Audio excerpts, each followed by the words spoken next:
Hi friends, ಎಲ್ಲರಿಗೂ ಕೂಡ ಮತ್ತೊಮ್ಮೆ ನಮ್ಮ ಚಾನಲ್ಗೆ ನಿಮಗೆ ಸ್ವಾಗತ. ಇವತ್ತಿನ ಒಂದು ವಿಡಿಯೋದಲ್ಲಿ ನಿಮಗೆ ಎಲ್ಲರಿಗೂ ಕೂಡ ಗೊತ್ತಿದೆ, ಪೊಲೀಸ್ ನೇಮಕಾತಿಗೆ ಸಂಬಂಧಪಟ್ಟಂತೆ ಒಂದು ಮಾಹಿತಿ ಇದೆ.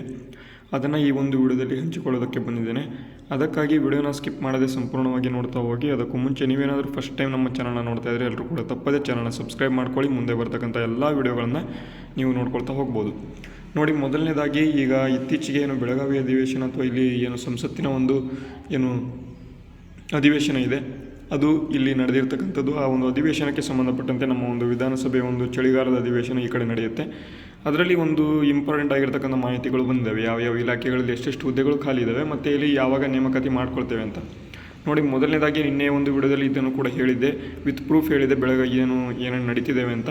ಅದಕ್ಕೆ ಸಂಬಂಧಪಟ್ಟಂತೆ ಹೆಚ್ಚಿನ ಮಾಹಿತಿಯನ್ನು ಇಲ್ಲಿ ಸ್ವಲ್ಪ ಕೊಡ್ತೇನೆ, ನೀವು ನೋಡ್ಬೋದು. ಮೊದಲನೇದಾಗಿ ಪೊಲೀಸ್ ಕಾನ್ಸ್ಟೇಬಲ್ನಲ್ಲಿ ಇರತಕ್ಕಂಥ ಒಂದು ಖಾಲಿ ಹುದ್ದೆಗಳಿಗೆ ಸಂಬಂಧಪಟ್ಟಂತೆ ಶೀಘ್ರದಲ್ಲಿ ನೇಮಕಾತಿ ಪ್ರಕ್ರಿಯೆಗಳನ್ನು ಮುಕ್ತಾಯಗೊಳಿಸಬೇಕು. ಅದಕ್ಕೆ ಸಂಬಂಧಪಟ್ಟಂತೆ ಮಾಹಿತಿ ಇಲ್ಲಿ ಕೊಟ್ಟಿದ್ದಾರೆ.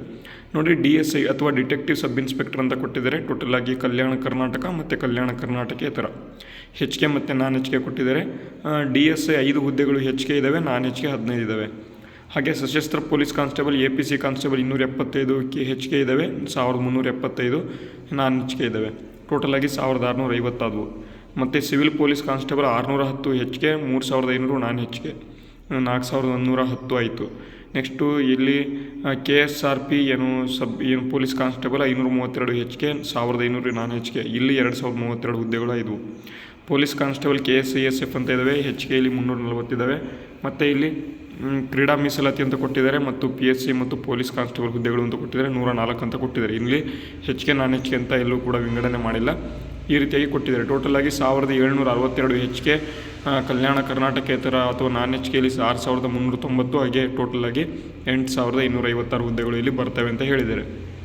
ನೋಡಿ, ಈ ಒಂದು ಸರ್ಕಾರದ ನಿರ್ದೇಶನದಂತೆ ಮೇಲ್ಕಂಡ ಖಾಲಿ ಹುದ್ದೆಗಳಿಗಾಗಿ ಭರ್ತಿಗಾಗಿ ಅಧಿಸೂಚನೆಗಳನ್ನು ಪ್ರಕಟಿಸುವ ಹಾಗೂ ಅರ್ಹ ಅಭ್ಯರ್ಥಿಗಳಿಂದ ಅರ್ಜಿಗಳನ್ನು ಆಹ್ವಾನಿಸಿ ಅಭ್ಯರ್ಥಿಗಳಿಗೆ ಲಿಖಿತ ಪರೀಕ್ಷೆಗಳನ್ನು ನಡೆಸುವ ಪ್ರಕ್ರಿಯೆಯನ್ನು ಕರ್ನಾಟಕ ಪರೀಕ್ಷಾ ಪ್ರಾಧಿಕಾರದ ವತಿಯಿಂದ ನಡೆಸಬೇಕು ಅಂತ ಇಲ್ಲಿ ಡೈರೆಕ್ಟರ್ ಜನರಲ್ ಆಫ್ ಪೊಲೀಸ್ ನೇಮಕಾತಿ ಕಚೇರಿ ಮತ್ತು ಇಲ್ಲಿ ಕರ್ನಾಟಕ ಪರೀಕ್ಷಾ ಪ್ರಾಧಿಕಾರಗಳ ನಡುವೆ ಒಪ್ಪಂದ ಆಗಿರ್ತದೆ ಅಂತ ಇಲ್ಲಿ ಮಾಹಿತಿಗಳನ್ನು ಕೊಟ್ಟಿದ್ದಾರೆ.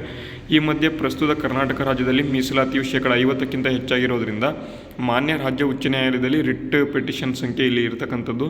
ಇದರ ಅನ್ವಯ ದಾಖಲಾದ ಪ್ರಕರಣಗಳಲ್ಲಿ ಪ್ರಸ್ತುತ ಜಾರಿಯಲ್ಲಿರುವ ಮೀಸಲಾತಿಗೆ ತಡೆಯಾಜ್ಞೆ ನೀಡಿದ್ದು, ಸದರಿ ಪ್ರಕರಣಕ್ಕೆ ಮಾನ್ಯ ಉಚ್ಚ ನ್ಯಾಯಾಲಯದ ನೀಡಲಾಗುವ ಒಂದು ಆದೇಶದ ಅನ್ವಯ ಮೇಲ್ಕಂಡ ಹುದ್ದೆಗಳಿಗೆ ಅಧಿಸೂಚನೆಯನ್ನು ಹೊರಡಿಸಲು ಕ್ರಮವನ್ನು ಕೈಗೊಳ್ಳಲಾಗುವುದು ಅಂತ ಇಲ್ಲಿ ಮಾಹಿತಿಗಳನ್ನು ಕೊಟ್ಟಿದ್ದಾರೆ. ಓಕೆನಾ, ಈ ಒಂದು ಕೇಸ್ ಆದ ನಂತರ ಆದಷ್ಟು ಬೇಗ ಈ ಒಂದು ನೋಟಿಫಿಕೇಶನ್ ಆಗ್ತಿದೆ. ಇವೆಲ್ಲ ಹುದ್ದೆಗಳಿಗೆ 8256 ಹುದ್ದೆಗಳಿದ್ದಾವೆ. ಮತ್ತು ಈ ಎಲ್ಲ ಹುದ್ದೆಗಳಿಗೆ ಕರ್ನಾಟಕ ಎಕ್ಸಾಮಿನೇಷನ್ ಅಥಾರಿಟಿ ಅಥವಾ KEA ಇಲ್ಲಿ ಪರೀಕ್ಷೆಯನ್ನು ನಡೆಸ್ತದೆ. ಅದಕ್ಕಾಗಿ KEಯಿಂದ ಬರ್ತಕ್ಕಂಥ ಒಂದು ಕ್ವಶನ್ ಪೇಪರ್ಗಳು ವೆರಿ ಇಂಪಾರ್ಟೆಂಟ್ ಆಗಿರ್ತವೆ. ಅದಕ್ಕಾಗಿ ಎಲ್ಲರೂ ಕೂಡ KEA ಪ್ರಶ್ನೆ ಪತ್ರಿಕೆಗಳನ್ನು ನೋಡ್ಕೊಳ್ತಾ ಹೋಗಿ. ನಮ್ಮ ಒಂದು ಚಾನಲಲ್ಲಿ ಈಗಾಗಲೇ ಪ್ಲೇಲಿಸ್ಟ್ ಕ್ರಿಯೇಟ್ ಆಗಿದೆ, KEA ಎಕ್ಸಾಮ್ 2025-26 ಅಂತ. ಎಲ್ಲರೂ ಕೂಡ ಆ ಒಂದು ವಿಡಿಯೋಗಳನ್ನು ನೋಡ್ಕೊಳ್ತಾ ಹೋಗ್ಬೋದು, ಫ್ರೀಯಾಗಿ ಇರ್ತವೆ. ಓಕೆನಾ, ವಿಡಿಯೋ ಯೂಸ್ಫುಲ್ ಆಗಿದೆ, ವಿಡಿಯೋಗೆ ಲೈಕ್ ಮಾಡಿ, ಶೇರ್ ಮಾಡಿ, ಸಬ್ಸ್ಕ್ರೈಬ್ ಮಾಡಿ ಅಂತ ಹೇಳ್ತಾ ಇವತ್ತಿನ ವಿಡಿಯೋನಲ್ಲಿ ಮುಗಿಸ್ತೇನೆ. ಮುಂದಿನ ವಿಡಿಯೋದಲ್ಲಿ ಸಿಗೋಣ. ಅಲ್ಲಿವರೆಗೂ ಜೈ ಹಿಂದ್, ವಂದೇ ಮಾತರಂ.